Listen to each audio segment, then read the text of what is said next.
The steel beam that killed me made a sound like a giant fork snapping in half. The next thing I heard was 1,000 students laughing because my summoning circle was missing a piece. I opened my eyes on polished black stone with chalk dust on my fingers and somebody shouting my name.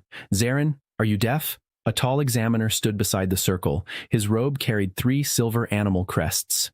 Behind him, rows of students filled the academy hall. Some had already summoned glowing beasts. A white tiger slept beside one desk. A horned lizard breathed smoke near another. A blue bird circled the ceiling and dropped sparks like a broken lantern. I looked down at myself. 17, maybe 18. Thin arms, cheap uniform. One shoe had a hole near the toe. So I had died at the factory and woken up in a fantasy academy. That was already bad. The fact that everybody hated me before I had learned where the bathroom was made it more efficient. The examiner pointed at my circle. "Your turn."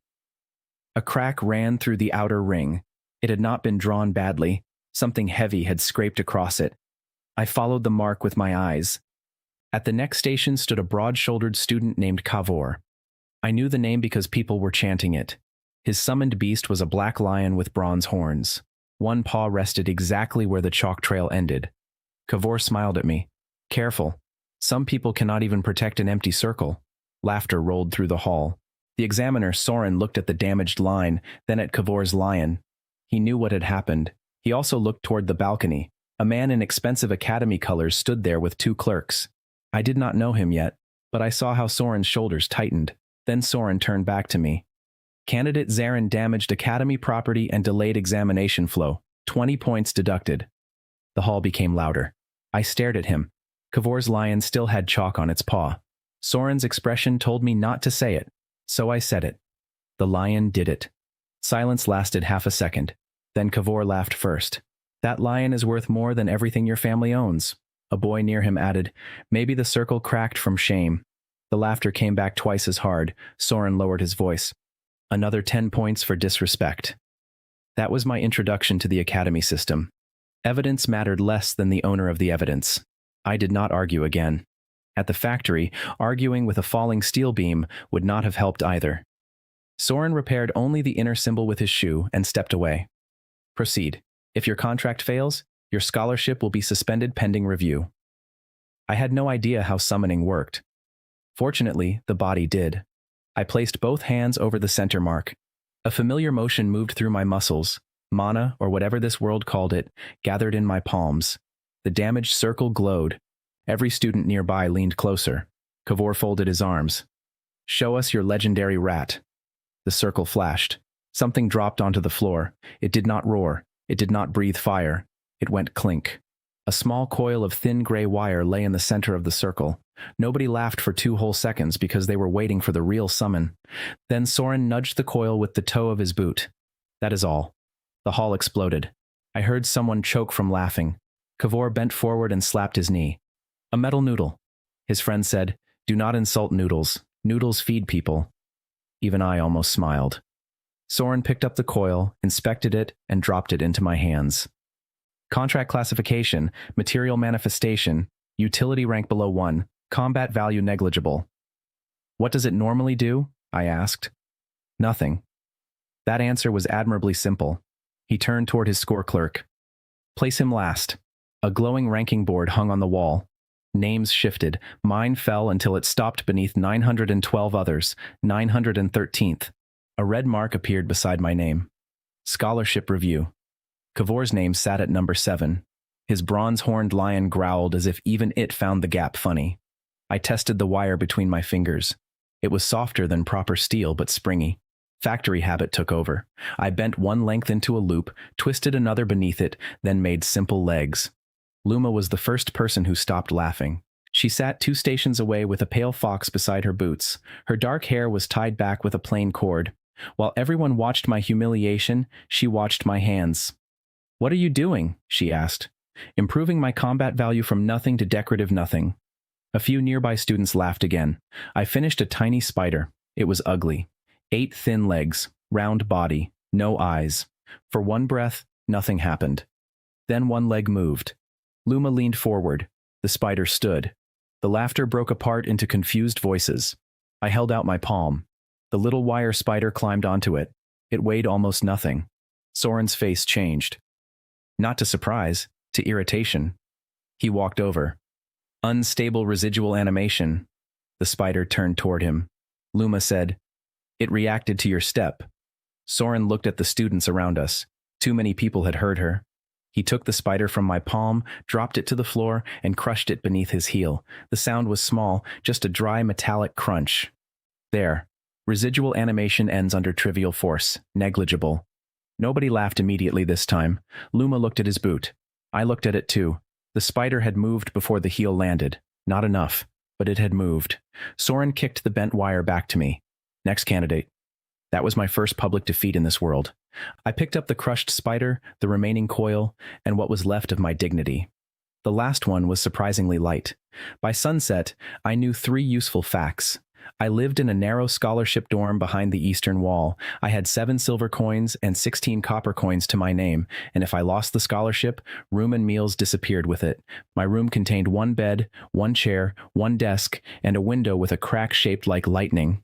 Luxury was apparently waiting until my second reincarnation. I placed the crushed spider on the desk. The body was flattened. 4 legs were bent backward. 1 had snapped almost straight. I picked up the coil. A strange certainty entered my thoughts. Not a voice, not a floating window, just knowledge so clear that it felt like remembering something I had always known. A fully shaped wire form could move according to the body I gave it, and metal remembered successful movement. That was all. 1 rule. I stared at the spider. Then I laughed quietly. Summoned beasts in this world grew stronger through contracts, rare cores, bloodlines, and evolution materials. I knew that much from the body's memories. My ugly little spider needed experience, not magical experience. Practice. I straightened it carefully. The old bends resisted. I used the edge of the desk and my fingernails. When the wire became mostly straight again, I noticed faint white stress marks near 2 joints. Repair had a cost. Good. A power without a cost usually meant the bill had been hidden somewhere dangerous. I rebuilt the spider. 42 centimeters of wire. I measured it against the ruler carved into the desk. Its body used 6 centimeters. Each leg used 4.5. When I closed the last twist, it stood up. I put a cup beside it. Then I knocked the cup toward the spider. It failed to dodge. The cup hit it and sent it rolling. I reset it. Again. It failed. Again. On the 10th attempt, the spider avoided the cup once. 1 success out of 10. I continued. By the 20th attempt, it had avoided 4. By the 50th, 29. By the 100th, 71. There was no glow, no level-up sound, no divine trumpet. The legs simply changed. The front pair became slightly wider, the rear joints lowered, the body tilted before the cup moved. The metal was keeping what worked. I changed the test. I flicked dried beans from 3 directions. The spider got hit constantly for the first 20 throws. By the 100th, it was slipping between them. At midnight, I placed 3 cups around it and tapped the desk from random sides. The spider turned toward the vibration before I moved anything. I stopped. That mattered. I had not given it ears. The wire itself was sensing the desk. A knock came from the door. I covered the spider with my hand. Luma entered carrying a paper bowl and 2 wooden spoons. You missed dinner. Steam rose from thick noodles and chicken broth. There were slices of egg, green onion, and little pieces of roasted meat on top. My stomach nearly signed a contract with her on the spot. How did you know where I lived? I asked. Scholarship dorm, cracked window, room that smells like hot metal. That could describe half the building. No. The other half smells like wet socks. I decided she was trustworthy. We ate at the desk because there was nowhere else. The broth was salty and rich. The noodles were soft enough to pull apart with a spoon. The egg yolk had absorbed the chicken fat. I had died under a steel beam in one world and been publicly declared useless in another, but hot food still solved problems with impressive consistency. Luma saw the spider move beside my wrist. She did not gasp. She put down her spoon. It is faster. Yes. How much? Earlier it dodged 1 cup in 10, now it avoids about 7 in 10. She stared at it. That should not happen. Today has been full of educational experiences. She reached toward the spider, then stopped before touching it. Can it learn anything? I do not know. Can it become stronger? I do not know. Can you make more? That question I could answer. I looked at the remaining wire. I had enough for 34 spiders if I used exactly the same design. Probably 33 if I allowed for mistakes. I think so. Luma looked at the coil, then at me. For the first time since I arrived, somebody smiled without enjoying my failure. Then Soren crushed the cheapest army in the academy before it learned to walk. I liked her immediately. The next morning, I took one spider to the basic control yard. Students were required to demonstrate command precision before receiving mission access. Normally, they guided familiars through 5 rings, over a low wall, and onto a marked platform. Kavor was already there. Of course he was. His lion jumped through every ring without touching the edges. Students clapped. Soren recorded a perfect score. Kavor saw me holding a wire spider between 2 fingers. He smiled so widely I could see every expensive tooth. "You repaired it?" "I did." "Why?" "It had not finished embarrassing you." The yard went quiet. That was probably not the wisest thing to say when I ranked 913th, but I wanted witnesses. Kavor pointed at the course. "Then race it against my lion." Soren frowned. "This is a control test, not a race." Kavor turned toward the spectators. "Unless Zarin is afraid." Exactly what I needed. I said, "One condition." Kavor laughed. "You have conditions?" "Your lion uses the normal course. My spider uses the underside of the obstacles." People started murmuring. Soren should have stopped it. Instead, he looked at the crowded yard and chose the option that he thought would humiliate me fastest. "Accepted. Informal demonstration. No ranking credit." Luma stood near the fence. She gave me a tiny nod. The signal sounded. Kavor's lion exploded forward. My spider dropped through a drainage gap. The crowd laughed. Then the laughter stopped. The lion jumped the first ring. The spider ran beneath it. The lion cleared the wall. The spider crossed underneath through a crack barely wider than my finger. The lion turned around the final barrier. My spider climbed the backside of the platform and touched the target marker. 3 breaths later, the lion landed beside it. For a moment, nobody spoke. Then somebody near the fence shouted, "The wire won!" The yard erupted. Kavor's face turned red. "That was not the course." "It reached the same target," Luma said. Several students repeated it. "Same target. Same target." Soren stepped forward. "This proves nothing about combat ability." I picked up the spider. "I agree."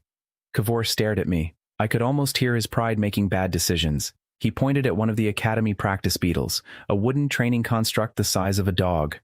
"Then let it survive 30 seconds against that." Soren's eyes narrowed.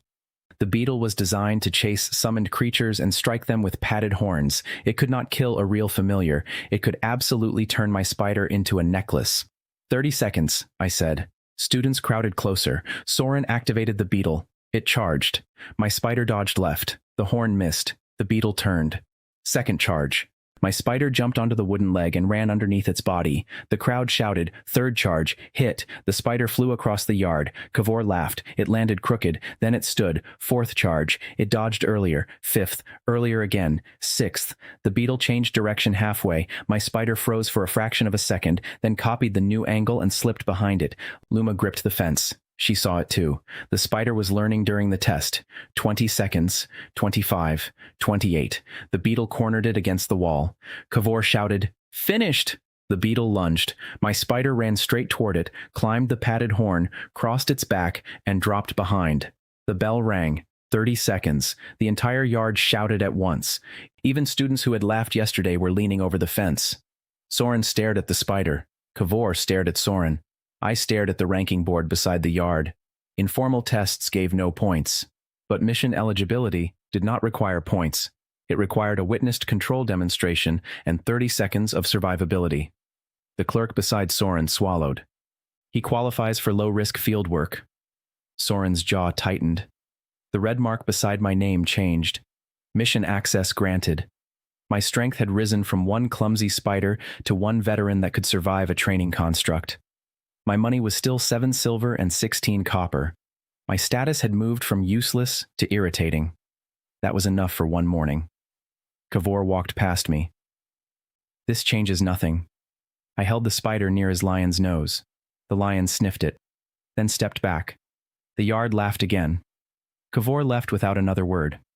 That evening, Luma brought 2 boiled eggs and a loaf of dark bread. I spent 4 copper coins on onion soup from the dorm kitchen. We ate while I bent 3 more spiders. The old one sat in the center of the desk, veteran number 1. I had started calling it that in my head because naming 30 spiders sounded like a path toward madness. When the fourth spider closed its final joint, all four froze. I had not touched them. Tap. A faint vibration passed through the desk. Tap. Again. I looked at Luma. Did you do that? No. Tap. The spiders turned together. Not toward the door, not toward the window. Down. All four lowered their bodies toward the stone floor. Then the entire coil in my hand trembled. Once, twice, 3 times. Something beneath the academy had answered them. I slept for 3 hours. The spiders were still facing the floor when I woke. I tested the stone with my knuckles. Nothing. I lifted one spider and carried it to the window.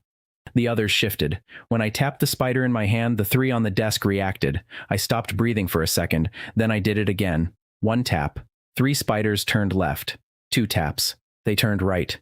The coil had come from one continuous length of metal. I had cut separate forms from it, but the system did not care about my idea of separate.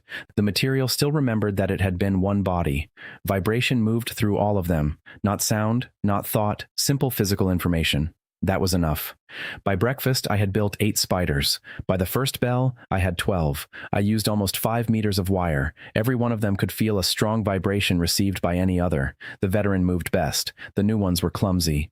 But if veteran number 1 detected a footstep, every new spider turned before the foot touched the ground near them. One experienced scout could warn 11 idiots. That was how most successful organizations worked anyway. The mission board stood in the East Hall under a bronze sign that read, "Service Before Glory." At the bottom was a mission nobody wanted. Map the old drainage tunnels beneath the western greenhouse. Reward, 30 silver. Reason for high payment, unstable stone, narrow passages, repeated loss of survey familiars. Maximum recommended team, 4. Minimum rating, low risk field access. Kavor was standing near the board with 3 boys from the top 50. He saw my hand move toward the parchment. "You cannot be serious." "I need money." Kavor looked around, realized people were listening, and raised his voice. "You are going to lose all 12 pieces of trash for 30 silver. I signed the mission sheet. That would cost me less than feeding your lion for 1 day. This time even the clerk laughed. Kavor's lion was not present, but his face still looked as if it wanted to bite me. The academy assigned 2 witnesses to low-risk tunnel surveys. One was a senior student carrying a lantern familiar. The other was Luma. I looked at her when she arrived at the greenhouse gate. "You volunteered?" "Yes." "Why?" "I wanted to see whether 12 metal spiders can get lost at the same time." The senior student snorted. Luma handed me a wrapped rice cake with roasted sesame and a strip of salted chicken inside. "Also, you forgot breakfast." I took it. There were worse ways to enter a hole full of missing familiars. The drainage entrance was barely wide enough for a person to crawl through. Green moss covered the first stones. Water dripped somewhere below. I did not crawl in. I put 12 spiders on the threshold. Then I tapped the veteran. 1 tap meant spread. 2 meant return. 3 fast taps meant danger. I had trained those patterns for 40 minutes. The spiders disappeared into darkness. The senior witness frowned. "You cannot see through them." "No." "You cannot hear through them." "No." "Then how are you mapping?" I put my fingertips on the remaining coil. "By counting." The first spider moved along the left wall. I felt a soft repeating tremor through the wire. 8 steps, stop, turn, 8 steps. The second found a slope, its rhythm shortened. The third hit a wall and doubled back. I scratched lines into a wax tablet. Luma watched the marks. "You are measuring distance from stride vibration." "Yes." "And turns from the direction of pressure." "Yes." The senior witness stared at me. "That is ridiculous." "It is working." "That makes it more ridiculous." After 15 minutes, I had the first branch. After 30, 3 chambers. After 40, 1 spider stopped transmitting. The network shivered once, then nothing from that direction. I sent 2 toward it. 1 reached the missing branch. 3 fast taps came back. Danger. The witness leaned closer. "What happened?" "I do not know yet." I sent veteran number 1. The vibration became sharp and fast. Something struck the floor. 1 spider rolled, another skittered sideways. Then I felt an unfamiliar rhythm, heavy, 4 impacts. Pause. 4 impacts. Luma whispered, "An animal?" "Probably." The senior witness gripped his lantern staff. "We go in." "No. It could destroy them. That is cheaper than it destroying us." He did not like the answer. He could not argue with it either. I changed the taps. Veteran number 1 stopped retreating. I had trained it to dodge cups, beans, and practice beetle charges. Not cave predators, but movement was movement. The 4 heavy impacts came again. Veteran slipped aside. The second spider failed. A violent snap traveled through the coil. 1 connection vanished. 11 remained. My chest tightened more than it should have over 40 centimeters of cheap wire. The third spider circled wide. The heavy creature followed. Veteran changed direction. The network pulsed. For the first time, the new spiders copied Veteran's timing without having experienced the danger themselves. Not the movement, the warning. They moved because the signal arrived before the strike. I scratched another line onto the map. Whatever is down there, it is in the central chamber. The witness looked confused. How can you know that? All branches are reporting the same impact with different delay. Luma's eyes widened. You are locating it by vibration. That changed everything.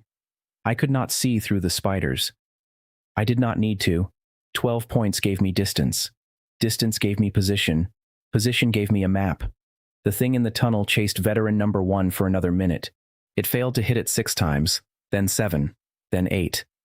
By the 9th attempt, veteran began turning before the attack rhythm completed. It had learned the predator's movement.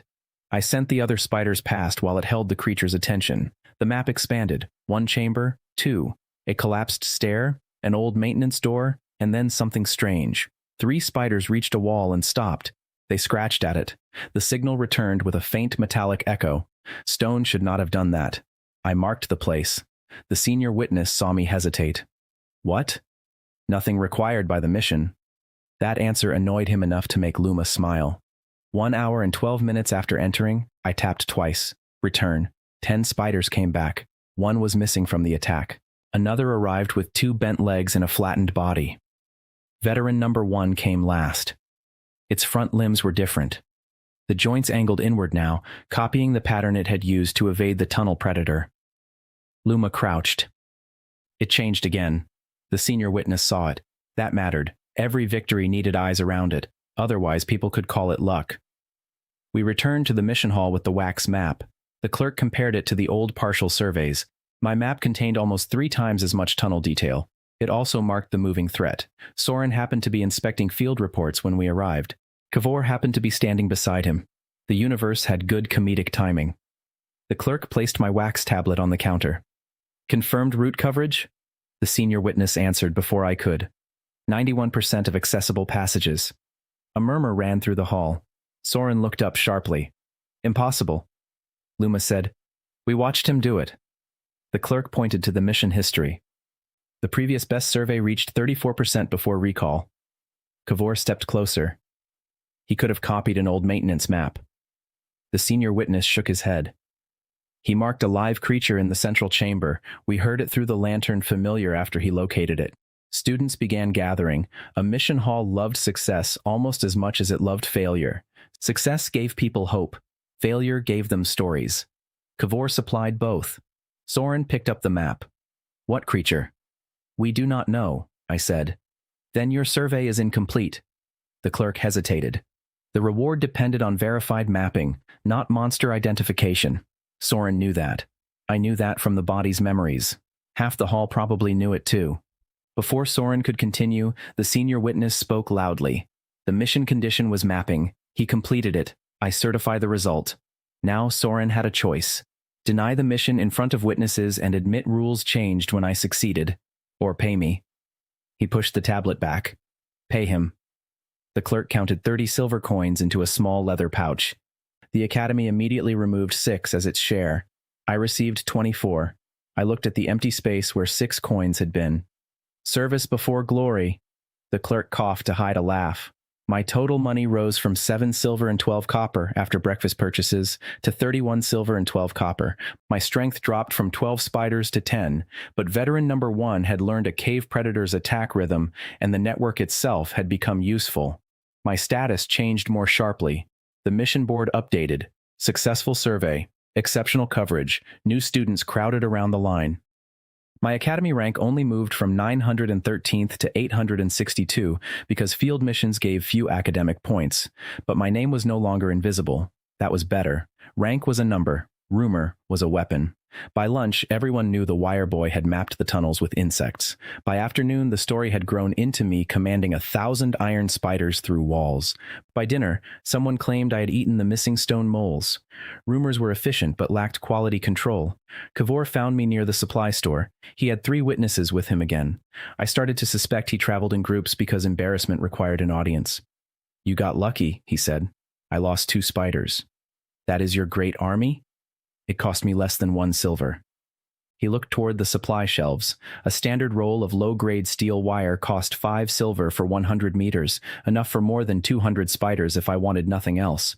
Kavor looked at the price, then at me, then at the lion feed invoice one of his servants was holding. 22 silver for 3 days. The students beside him saw both numbers. One whispered, "His whole swarm costs less than the lion eats." Kavor heard it. His face did something complicated. "I purchased 2 rolls, 10 silver. I also bought small pliers for 3 silver, a file for 1, and a cheap hand drill for 2. 16 silver spent. 15 silver and 12 copper remained." Luma met me outside with a paper bag. Inside were fried potato cakes stuffed with cheese and herbs. We ate on the academy steps while students passed and stared at the 2 new coils beside me. The potato cakes were crisp outside and soft inside. Melted cheese pulled in long strings when I broke one open. The herbs tasted sharp and fresh. Luma had brought sour cream in a tiny clay cup. I had not realized how hungry I was until the first bite disappeared. She watched me eat. "You repair them carefully." "The spiders?" "Yes. They keep what they learn." "That is not what I meant." I looked at her. She pointed at the bent survivor from the tunnels. "You could throw it away. The wire is cheap." I turned the small damaged form in my fingers. One rear leg had a white stress mark.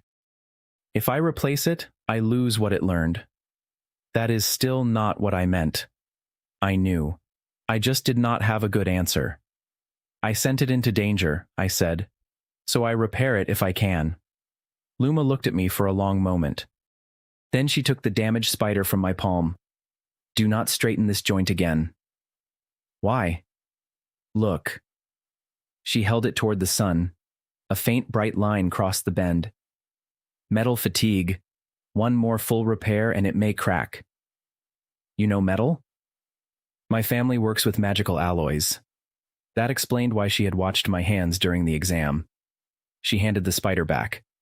"Low-grade steel can survive several bends, but every full straightening weakens the same point. If a form learns through its bends, repair is also memory loss and structural loss." That was not a new power. It was the price becoming visible.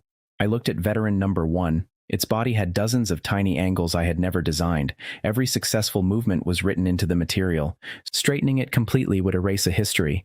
That evening, I did not rebuild the tunnel survivor.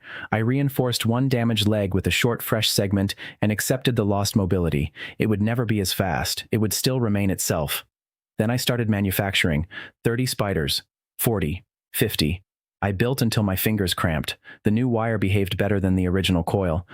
But something bothered me. The network connection was weaker.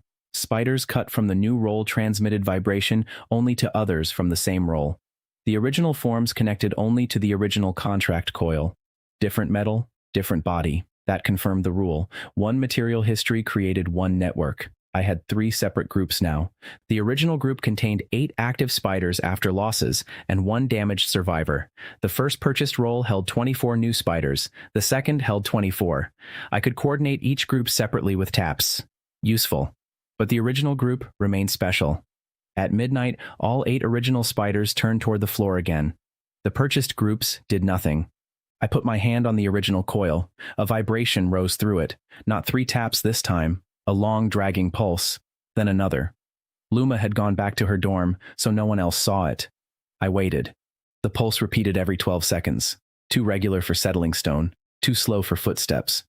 I moved the coil toward the wall. The vibration strengthened, toward the window, weakened, toward the center of the room, stronger, down again. I took veteran number 1 and carried it into the corridor. The spider kept turning toward the academy's central tower. I followed, past the dorm stairs, past the dark dining hall, past the courtyard where moonlight covered the stones. The farther I walked, the stronger the vibration became. When I reached the locked gate leading toward the old central foundation, the spider stopped, its body lowered. Then every leg pointed forward. I touched the iron bars. The vibration passed through my fingers so hard that my teeth clicked. A voice behind me said, "Interesting place for a midnight walk." I turned. Soren stood 10 steps away. He was not wearing academy robes. He was wearing a dark coat and carrying a ring of old keys. His eyes were not on me. They were on the spider. For the first time since I met him, he did not look irritated. He looked afraid. "Give me that wire," he said. I did not give him the wire. "Why?" I asked. Soren stepped closer. "Contract material connected to restricted academy structures must be surrendered for inspection." "Show me the rule." His eyes narrowed. "You are standing outside a sealed foundation gate after midnight. So are you. I am faculty. That sounds expensive. Is there a rule?" He opened the paper under a wall lamp. Restricted relic protocols. Faculty could seize unidentified artifacts found on academy grounds. I read it twice. My wire was summoned during my contract exam. Yes, so it was not found on academy grounds. Soren's jaw tightened. It reacted to this gate. So did you. For one dangerous second, I thought he might ignore the rule. Then footsteps sounded from the dorm corridor. A night guard was approaching. Soren changed immediately. His shoulders relaxed. His voice became official. "Return to your room, candidate. The Central Foundation is prohibited after curfew." The guard arrived in time to hear it. "Witness." I nodded. "Yes, examiner."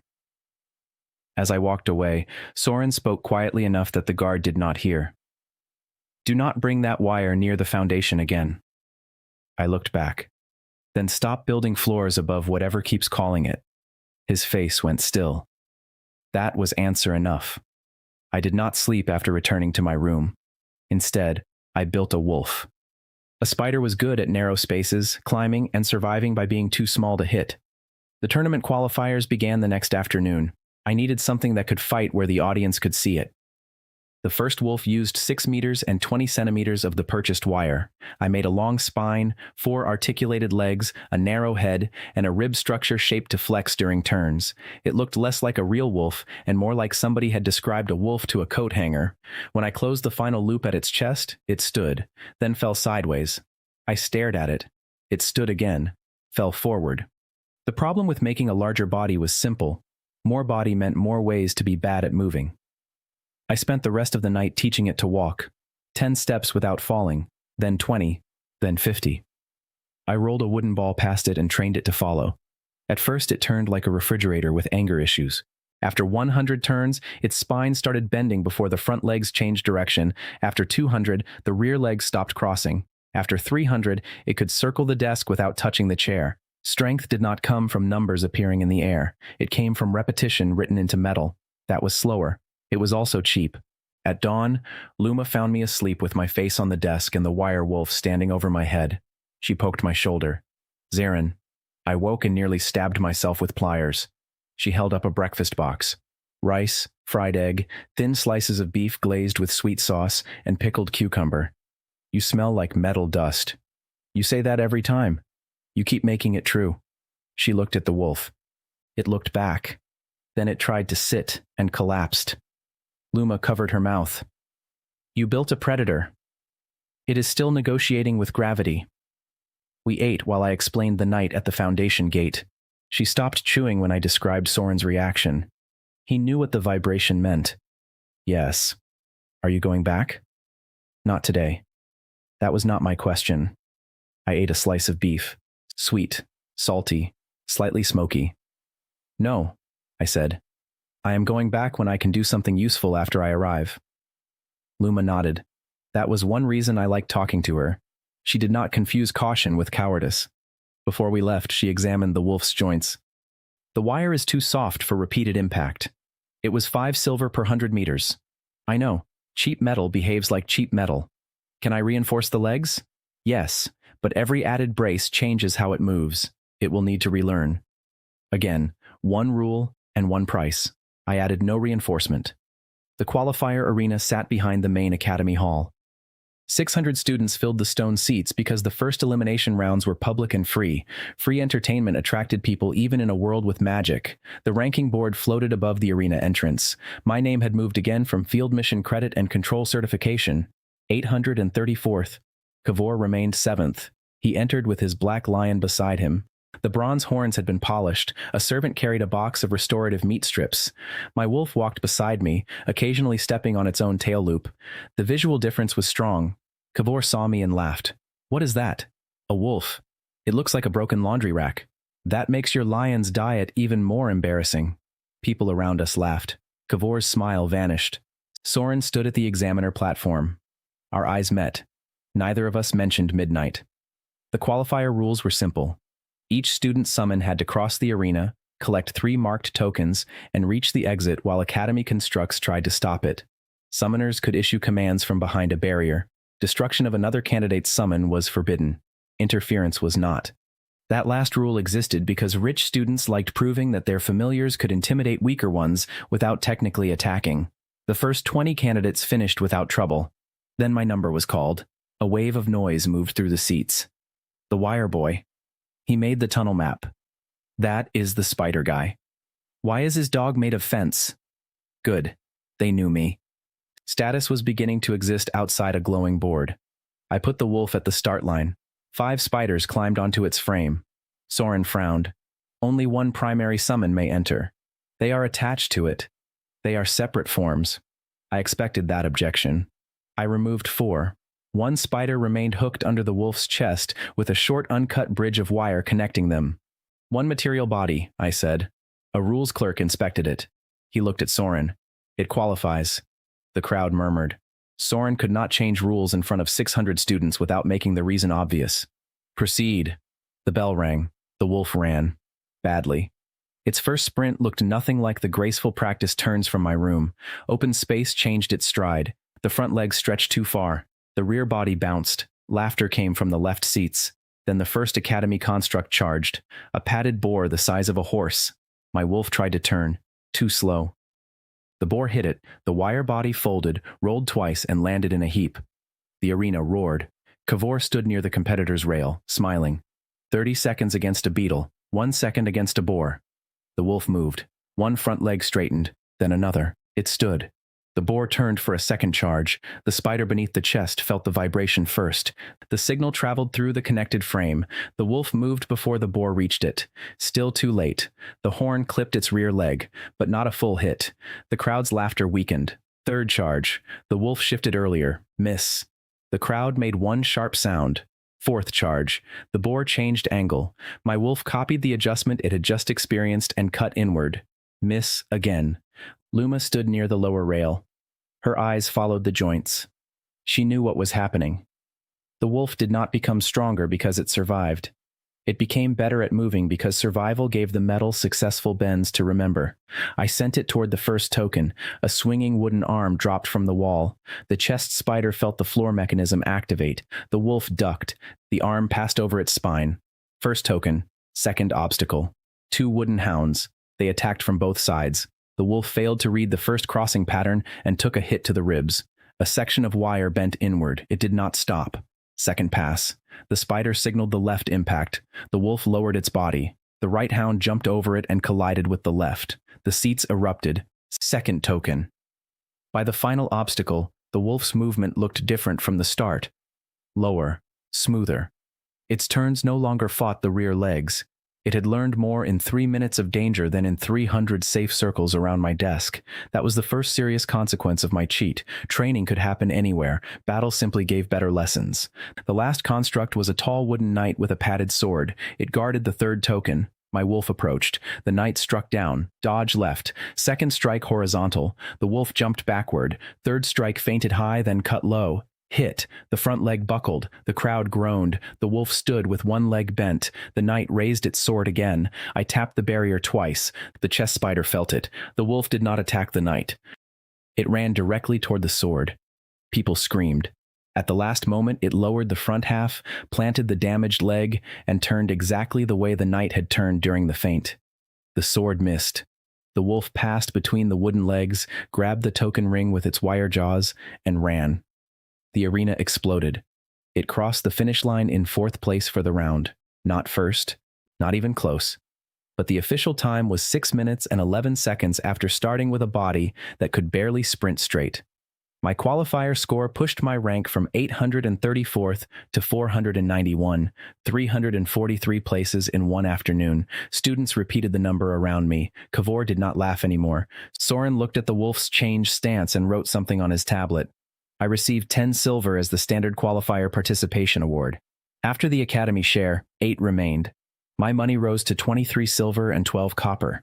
My strength had become one battle-trained wolf, more than 50 spiders, and 3 separate vibration groups. My status had gone from rumor to public result. Then Kavor made another bad decision. He stepped onto the arena access path and spoke loudly enough for the lower seats to hear. A training course proves nothing. The audience turned toward him. He pointed at my wolf. That thing survives because constructs follow fixed patterns. A real beast changes its movement. I looked at his lion. Kavor saw me look. His pride finished the thought for both of us. One exchange, he said. My lion attacks once. If your wire survives, I stop calling it trash. The crowd immediately began shouting for it. Soren stood. Unauthorized duels are prohibited during qualification. Kavor turned to him. Not a duel. One controlled attack. No claws, no fire, no horn strike. The rules clerk looked uncomfortable. Luma looked at me. I could refuse. The sensible answer was refusal. My wolf already had a damaged front leg and bent ribs.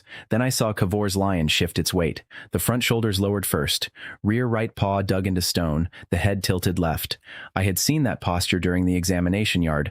Veteran number 1 had seen it too when the lion sniffed him. And the wolf did not need to beat the lion. It needed to learn one movement. I accept, I said. The seats roared. Soren's face told me he hated both of us equally for making his afternoon longer. The arena staff cleared a circle. Kavor stood 10 meters away. His lion crouched. My wolf faced it. The difference was absurd. The lion weighed more than 300 kilograms. My wolf weighed less than 2. One looked like a royal war beast. The other looked like a shopping basket that had developed ambition. Kavor raised one hand. Go! The lion launched. Fast, faster than the wooden boar, faster than anything my wolf had faced. The chess spider felt the first paw impact. The signal ran through the frame. My wolf moved. Too slow. The lion's shoulder clipped it. Wire screamed across stone. The wolf spun through the air and hit the ground near the boundary. The audience gasped. Kavor smiled. Then the wolf stood. Its damaged front leg shook. The chest frame had twisted. But it stood. Kavor's smile disappeared. The rules clerk raised a flag. Survived. Exchange complete. Finally, he said, "It is not trash." The arena shook with laughter. I walked to my wolf. Its body was badly bent, but the rear legs had changed. The right one now dug into the stone before movement. The shoulders lowered, the head tilted. It had remembered the lion's launch. Luma saw it and whispered, "Oh no." I looked at her. She smiled. "His lion just taught your wolf." Kavor heard her. His face went pale. That was better than winning the exchange. I did not repair the wolf immediately. I carried it to the dorm workshop and studied every new bend first. Luma brought hot chicken stew with potatoes, carrots, garlic, and thick brown gravy. I bought fresh bread with 2 copper coins. We tore pieces from the loaf and dipped them into the sauce while the wolf lay on the desk between us. The stew was heavy and warm. The carrots were sweet. The chicken fell apart under the spoon. Luma pointed at the wolf's chest. "If you straighten all of this, you may erase the impact lesson." I know. So? I build around it. Instead of returning the frame to my original design, I added fresh wire beside the twisted ribs. The new structure was ugly. It preserved the learned bends. It also increased the wolf's weight by almost 300 grams. Price of experience. When I finished, I placed the wolf on the floor. It crouched. Rear right leg dug in. Shoulders lowered. Then it launched across the room. It crossed 4 meters so quickly that it hit my bed and flipped over the mattress. Luma stared. I stared. The wolf climbed out from the blanket. It had copied the beginning of Kavor's lion charge. Not the lion's strength, not its mana, just the movement. That distinction mattered. It meant I could not steal magic. But a lifetime of combat skill was still made of movement. Someone knocked hard on my door. 3 academy staff members stood outside. Soren was behind them. He held a sealed order. "By authority of Tournament Director Merrick," he said, "all artificial multiform summons are suspended from competition pending safety review." Students had followed them down the corridor. Dozens were watching. I looked at the order, then at the wolf. Then at Soren. The ink on the suspension was still wet. The order was clever. It did not say my summons were forbidden. It said artificial multiform summons were suspended pending safety review. That meant Merrick could claim he was protecting students while removing the one thing I did better than everyone else: quantity. The corridor had enough witnesses to make anger useless, so I read the page slowly. When is the review? Soren answered, tomorrow morning. Public? One staff member looked at him. Soren hesitated. It is an administrative procedure. Then how do students know the tournament is fair? The people behind them began murmuring. Soren folded the order. The review will be observed. Thank you. He looked at me as if politeness had somehow made the situation worse. The next morning, half the academy tried to fit into the review arena. Merrick had clearly expected 20 officials and one frightened scholarship student. He got hundreds of students, several instructors, mission clerks, and a line of people standing on benches because rumor had worked faster than administration. Merrick sat at a raised desk beside Soren. He opened with a calm voice. Candidate Zarin, this review concerns battlefield safety. Your constructs can multiply at low cost, operate in confined spaces, and continue functioning after damage. Before tournament use continues, we must confirm control reliability. Reasonable words, dangerous purpose. I nodded. What test? Merrick gestured toward the arena floor. 3 zones had been prepared. The first contained moving walls. The second contained 6 training beasts. The third contained a wooden dueling knight. You may use 1 artificial summon, Merrick said. The audience immediately reacted. That condition was not about safety. It was about removing my network. I raised my hand. 1 summon means 1 completely shaped body? Yes. Any size? Merrick paused. Yes. Any shape? Yes. I smiled. Luma, standing beside the lower rail, covered her mouth. She knew why. I had spent the entire night bending wire. Not spiders. Not another wolf. A man. 12 meters and 80 centimeters of steel formed a narrow humanoid frame with long legs, articulated shoulders, a rib cage, and 2 hands. It carried a wire sword with no cutting edge. The audience went silent when I brought it through the gate. Someone whispered, "He made a knight." The knight was not strong. It had never fought. During the night, it had fallen over 32 times, but it had a useful advantage. Human combat training was full of visible movement. Stances were shapes. Shapes were memory. Merrick's expression barely changed. Begin. The knight entered the first zone. Moving walls slammed together in changing patterns. A spider would have slipped under them. The knight could not. It stopped before the gap, then shifted its weight. The next wall closed. The knight stepped after it, not before. Safe. Another wall. Safe again. It had learned the timing of the floor vibration through its feet. Merrick looked at Soren. The crowd began counting successful gates aloud. 1, 2, 3. By the 8th, the knight no longer touched the walls. First zone cleared. The arena cheered. Merrick lifted 1 finger. Second zone. 6 training beasts activated. 2 hounds, 2 boars, 2 long-legged birds that struck with padded beaks, 1 inexperienced wire body against 6 moving targets. The first hound hit the knight in the knee, the second attacked from behind, the knight fell, a boar slammed into its ribs, wire twisted, the crowd groaned. Soren watched very carefully. Merrick looked almost relieved. The knight pushed itself upright, 1 leg was bent inward, it could not outrun them, so I changed the problem. Hold position, I said. The knight stopped trying to escape. A hound charged. It turned its body just enough for the animal to pass. The second hound followed. The knight copied the first turn faster. The arena grew louder with every correction. People could see learning happening. That was more powerful than any explanation I could give. By the 4th minute, all 6 constructs were attacking, and none could land a clean strike. The knight's stance had changed completely. Feet farther apart, knees lower. Shoulders turned. It was not copying one enemy. It was collecting useful answers from all of them. Merrick stood. That is sufficient. The audience booed. He looked toward them. We are testing safety, not entertainment. A voice shouted, then let it finish.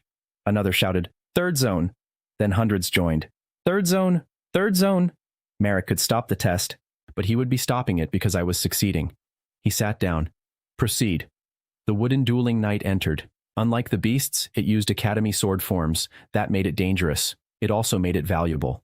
My knight raised its wire sword. The wooden knight took a high guard. First exchange.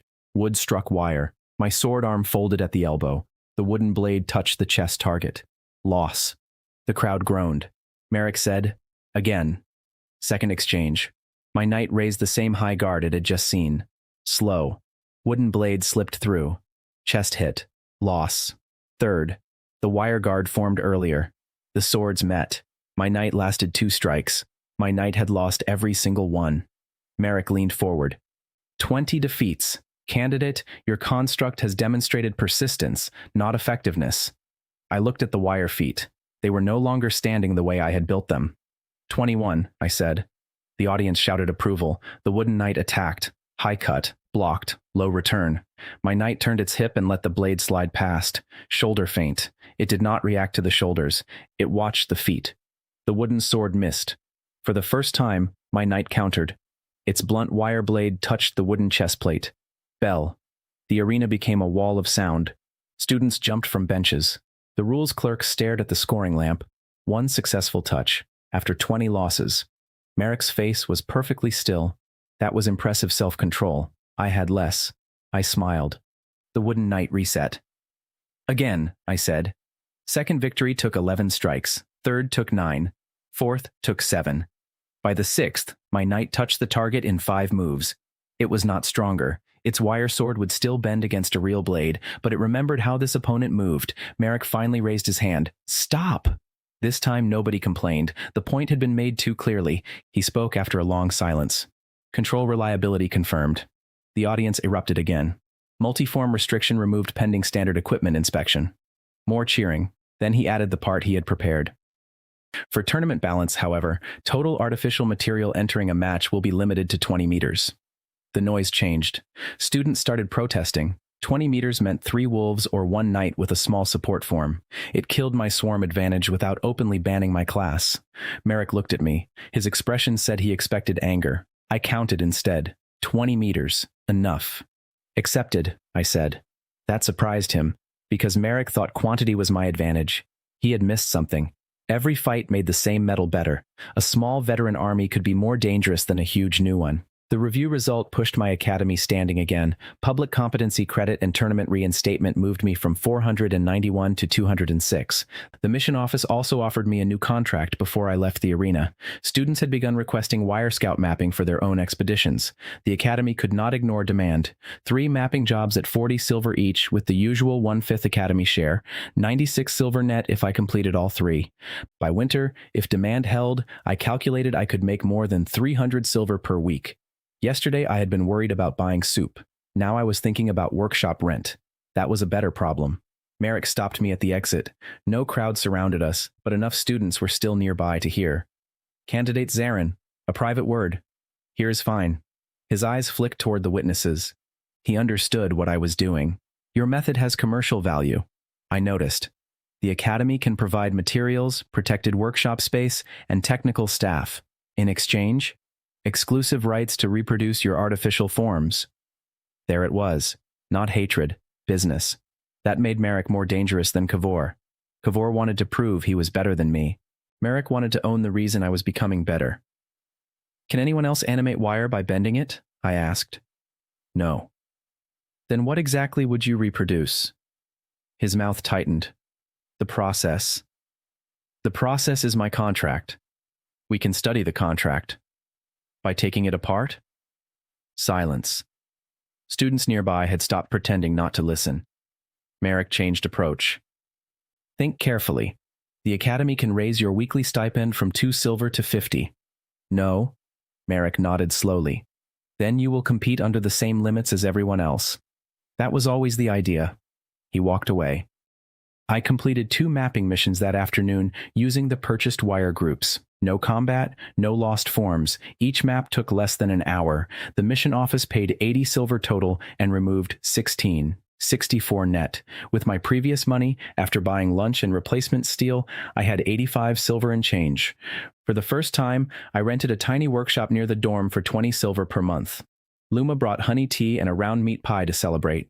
The pie had a thick, golden crust filled with beef, onions, mushrooms, and black pepper.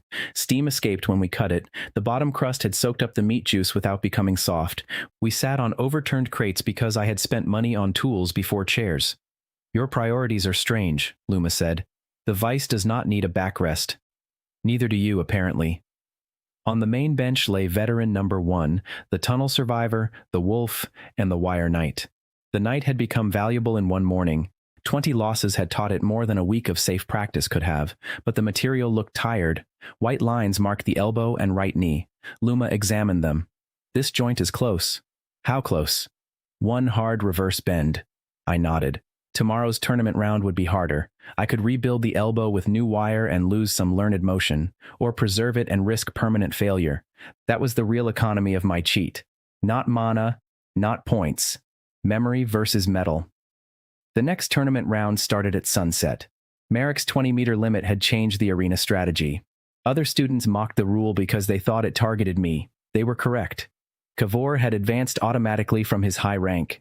He watched from the competitor's platform with his lion. My opponent was an upper-ranked student with a heavy stone ape familiar. No name mattered. The ape mattered. It weighed nearly a ton and could break my knight in one hit. The arena seats were full. Merrick watched from above. Soren stood beside him. Luma waited near the rail. I entered with 18 meters and 40 centimeters of metal. One knight, one wolf, and a short connected strip between them. Merrick frowned. The rules clerk inspected the bridge. One material network, within limit. The bell rang. The stone ape charged the knight. My wolf ran wide. The opponent laughed. Running already? The ape swung. My knight used the wooden duelist's low stance and avoided the fist. The audience shouted. Second swing. The knight turned. Third. It blocked with the wire sword. Bad choice. The sword folded. The impact traveled through the connected strip. My wolf felt it. The ape raised both arms for a crushing blow. The knight could not escape in time, so the wolf moved first. It launched using Kavor's lion step. The connected strip snapped tight around the ape's ankle. The ape shifted half a step.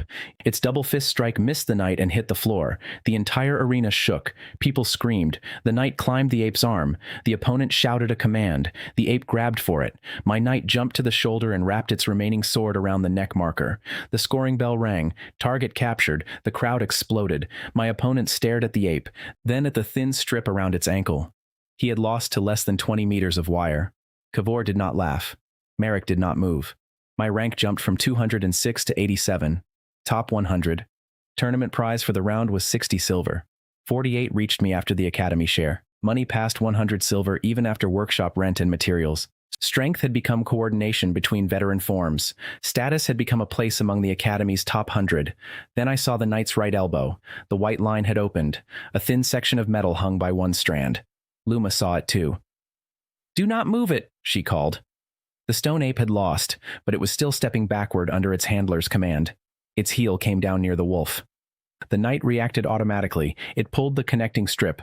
The wolf slid clear. The elbow reversed. Snap. The arm fell onto the arena floor. The crowd went quiet. The knight remained standing, but the broken end was gray and grainy. Metal fatigue. No repair would restore that piece. For the first time, one of my veterans had lost something permanently to save another.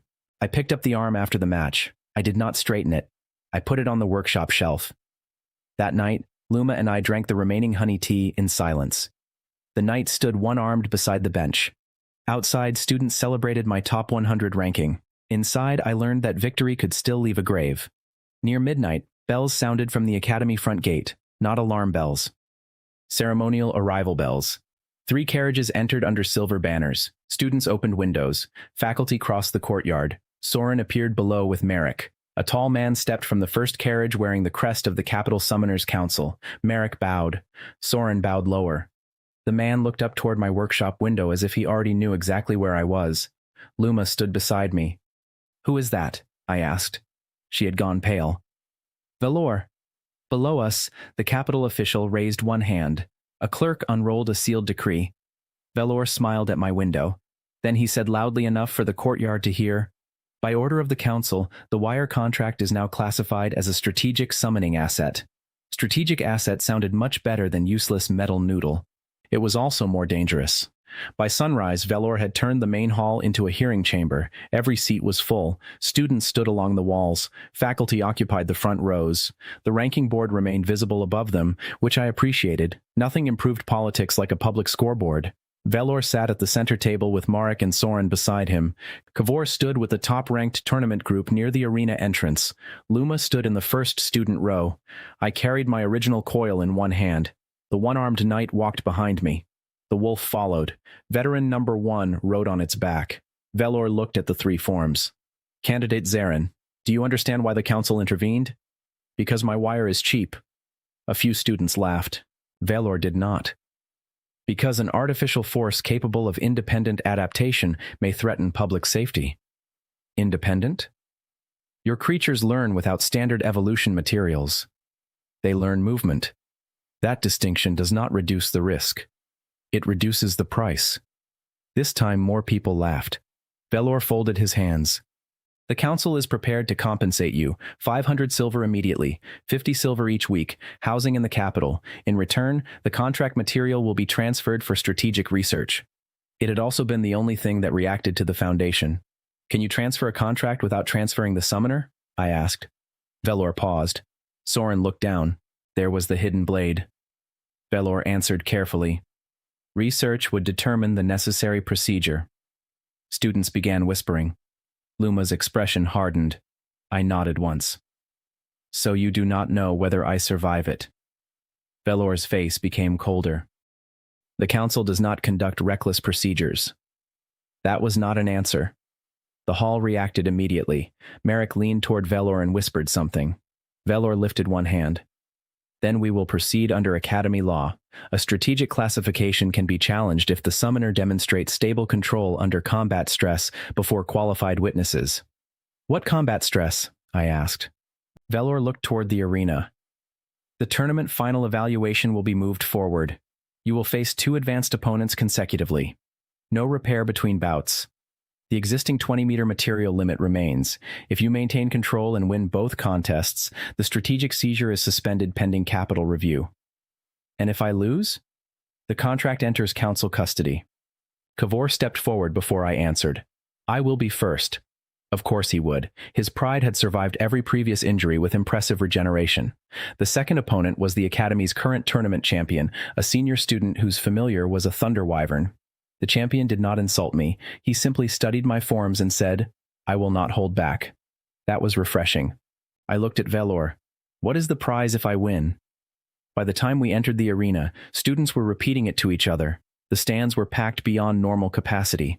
Mission clerks stood near the gates. Teachers filled the upper terrace. Even kitchen workers watched from a side arch. Witnesses everywhere. Good. I had 20 meters. The one-armed knight used 12 meters and 80 centimeters.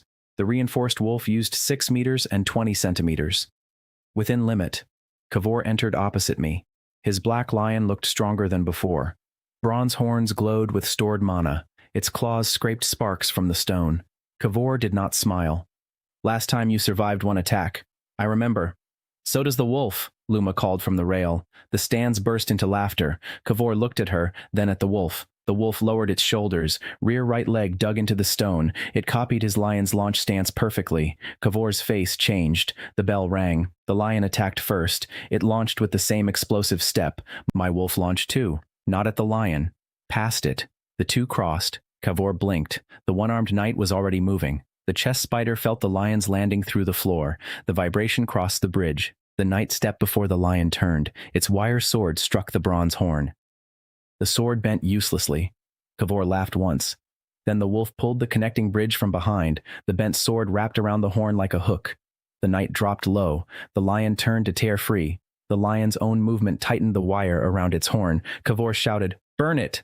Flame gathered in the lion's mouth. That was new. My forms could not copy fire, so I did not fight fire. I fought the neck that aimed it. The wolf struck from the side using the lion's own launch step. Its wire body weighed almost nothing, but speed pulled the bridge sharply. The lion's head turned. Fire blasted into the empty arena wall. The audience screamed and cheered. Kavor changed commands. Claws. The lion slashed the knight. The remaining arm snapped backward. The knight fell. It rolled under the lion's chest. The second spider climbed from its ribs onto the lion's front leg. Kavor saw it too late. The The spider did not bite. It wrapped one wire loop around the lion's ankle marker. The wolf reversed direction. The bridge tightened. The knight pulled from below. 3 weak bodies acted at once. The lion's front legs crossed. 300 kilograms of royal warbeast hit the arena floor with a sound like a cupboard falling downstairs. The scoring marker on its chest touched stone. Bell. Kavor stared at the light above the arena. Defeat. Kavor stood frozen while his lion climbed back to its feet. I walked past him to reset my forms. He caught my sleeve. You used my lion's movement. Yes. When did you learn it? I looked at the wolf. When you volunteered to teach me. The laughter was merciless. Kavor released my sleeve. The second match began 7 minutes later. No repair. My knight had 1 damaged shoulder and no usable sword. The wolf had a flattened rib. 1 spider had lost a leg. The thunder wyvern entered the arena untouched. It spread wings wider than my entire workshop. Blue electricity crawled along its scales. The champion raised 1 hand. Ready? No. He almost smiled. Good. The bell rang. The wyvern flew. Lightning struck. My knight threw itself sideways. The stone where it had stood exploded. The champion frowned. 3rd strike. I watched the wyvern's wings, not the lightning. Movement came before magic. The left wing dipped before a rightward turn. Tail rose before diving. Chest expanded before lightning. My forms could learn that. 5th dive. The wolf launched. It could not reach the wyvern, but it did not need to. The connecting bridge stretched upward. The 1-legged spider had climbed onto the wolf's spine. At the highest point of the jump, it released. A tiny piece of wire flew through the air and landed on the wyvern's tail. The stands screamed. The spider wrapped around 1 scale. Connection. Now the wyvern carried part of my network. Every wing beat became vibration. Every tail movement became warning. The champion's face changed. Shake it off. The wyvern dived. The network told me exactly when. Now. The wolf launched using Kavor's step. The knight planted its feet using the wooden duelist's low stance. The bridge between them snapped tight. The spider on the tail pulled the line into the wyvern's descent path, so it wrapped its entire body around the wyvern's front leg. The wolf circled the other side. The bridge crossed beneath the wings. The champion shouted for lightning. The wyvern's chest expanded. All my wire was connected. If lightning entered one body, it could pass through all of them. That should have been terrible. Then I saw the broken sword dragging against the wet edge of the arena channel. Water ran into a grounding grate. Factory memory returned. Electricity preferred a path. I gave it one. The knight dropped the broken sword into the water channel. The champion stared. I pulled once. The network moved together. The wyvern's legs crossed. Its chest marker touched the arena floor. Bell. Luma was laughing and crying at the same time. 1st place in the tournament evaluation. The scholarship review mark vanished completely. My championship payment was 400 silver. The academy took 80. 320 reached me. Combined with my mission income and remaining funds, I now owned more than 400 silver after expenses. A week ago, I had 7. My strength was no longer measured by how many forms I could bend. It was measured by how much useful movement the surviving metal remembered and how well the network could act as one body. My status had moved from last among 913 students to the name at the top of the board. Velor had watched every second. I walked toward his platform carrying the damaged tail spider in my palm. It had 3 legs left. Velor stood. The strategic seizure is suspended. He could not change it now. Candidate Zarin demonstrated stable control under combat stress before qualified witnesses. The council has no present authority to confiscate his contract. Every word echoed through the arena.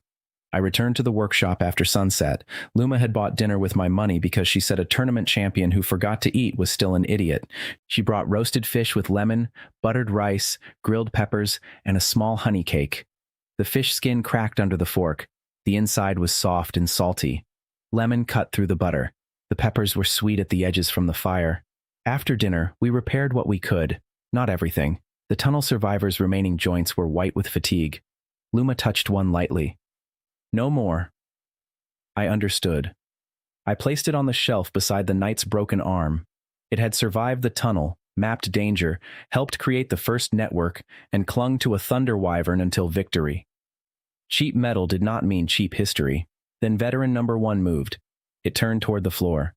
The original coil trembled in my hand. Once, twice. Not the slow pulse from before. A violent continuous vibration. Every original form reacted. The shelf rattled, the cups shook, the workshop floor groaned. Luma stood. Zarin. A crack opened between two floor stones. Not wide, just enough to show darkness. Then something below caught the lamplight. Metal. We ran outside. People were already shouting across the courtyard. Cracks were appearing everywhere. Not random cracks. Straight lines. Long lines crossing the academy grounds beneath towers, dormitories, gardens, and arena walls. Stone plates shifted apart by a finger's width. Under every gap was the same thing. Wire. No, not wire.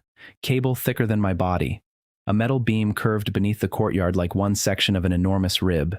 Students gathered around it. Teachers pushed them back. Soren came running from the central tower. Merrick followed. Valor emerged from the guest hall with two council guards. Nobody looked powerful anymore. The ground vibrated again. My original coil pulled toward the exposed metal. I nearly dropped it. Veteran number 1 jumped from my shoulder onto the courtyard stone. It ran to the crack. Then it touched one tiny leg to the buried beam. Every wire form I had made from the original contract coil froze. A signal entered them. Not one tap, not two. Thousands. Movement memory flooded through the little spider so violently that its legs changed position again and again, walking, running, crawling, climbing, falling, standing. Movements no spider had ever learned, movements from something unimaginably larger. Luma whispered, "That metal knows how to move." Soren heard her. His face became gray. I looked at him. "You knew." He stared at the exposed beam. "I knew there was a frame." "How large?" He did not answer. The ground answered for him. A second fracture crossed the courtyard, then another beyond the dorms, then one beneath the outer wall. From the central tower, an old foundation map fell from a shattered cabinet and opened across the stone. Luma grabbed it. The academy buildings were drawn in black. Under them, faded red lines formed a pattern, not foundations, joints. The arena sat over something shaped like a shoulder. The central tower stood above a long spine. The dormitories covered curved ribs. The western greenhouse rested over a structure shaped like a hand. The drainage tunnels I had mapped were spaces between metal bones. Luma spread the map farther. The red lines did not stop at the academy wall. They continued beneath the streets outside, under the market, under the river bridge, under the eastern residential district, under the entire city. Velor stepped close enough to see. For the first time, the capital official lost control of his face. "That is impossible." I touched the original coil. The vibration inside it was no longer random. It had rhythm. A familiar rhythm. 4 impacts. Pause. 4 impacts. The same pattern veteran number 1 had detected in the drainage tunnels. I finally understood why the missing survey familiars had vanished. They had not entered a monster's nest. They had walked between the fingers of something sleeping. The buried frame vibrated again. Across the city, bells began ringing. Not academy bells. Every bell. Houses shook. Windows rattled. Birds fled into the night. A section of stone on the far wall cracked and slid away. Behind it was another metal cable, curved like a tendon. My wirewolf lowered its body. The one-armed knight copied the stance. Veteran number 1 stood at the edge of the crack. Then the tiny spider lifted one front leg. Far beneath us, something the size of a city lifted one finger in exactly the same way.